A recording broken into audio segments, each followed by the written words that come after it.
you've gotten a win against Kentucky in the past, do you have to get a little bit lucky, or can you methodically wear down a team like Kentucky? We just have to be able to play well down stretch. I think the last few games that we've had some success against them, but at the same time, we've had a couple of games, even latest last year, came down the stretch and they were able to make some plays to get out of here with the victory. And it's just a matter of being able to close and finish games the right way. And they're a very tough basketball team, and we're hopeful that we can, at the end, do the things that are necessary to have an opportunity to be victorious tomorrow evening. In the last two games, we've seen kind of both sides of that. Against Wake, you said maybe didn't get the looks that you wanted down the stretch, and then against Vandy, obviously played a lot better. Was there something that you said after that Wake game that you implemented against Vandy, or is it just the maturation that comes through you? No, it's just a difference, I think, in making or missing shots. That's what it comes down to. And you look at Wake Forest, I think last night, they're a very good team. They played at Louisville.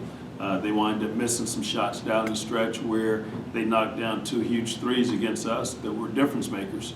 And it's just it comes down to either executing and making or missing a shot, and thought we put ourselves in position to make some shots that didn't go down. They hit two huge threes, and that was the difference in the game. And I think that's how a lot of games come down in the last 3 or 4 possessions if you're able to make those shots and execute. With your young guys, do you sometimes use a Tim or even a Darcy from the other night as an example of just because you don't score a bunch of points, you can help X, Y, and Z? Yep, I think Tim would have been primed for that the other night. I thought he made a huge impact on the game. First play of the game, he gets an offensive rebound put back. And throughout the game, I thought he did a really good job. We did a lot of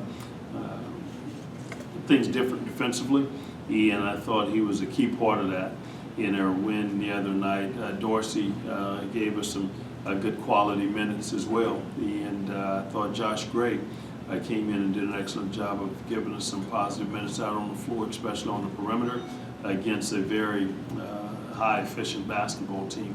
And so I thought that was a big help. But I thought a lot of those guys did a great job of giving us some support in that game. Is there any benefit to catching Kentucky at this point in the year at home, like, very beginning of conference play? Well, Kentucky's such a very good team who play a tough schedule year in and year out. They've had some very tough games and have played some tough environments already. So I'm not sure if there's ever a good time, really to catch them, be at the beginning of the season or late in the season. They always have quality players, and John does such a great job of making sure that you have them prepared and getting them ready. So it's always a challenge.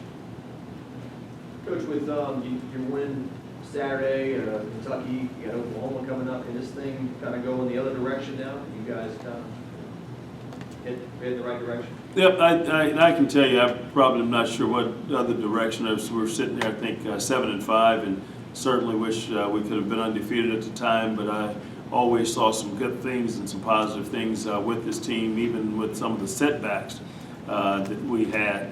And I think we've continued to grow. We understand that we were playing without 2 starters with their team at the beginning of the year and most of our non-conference schedule.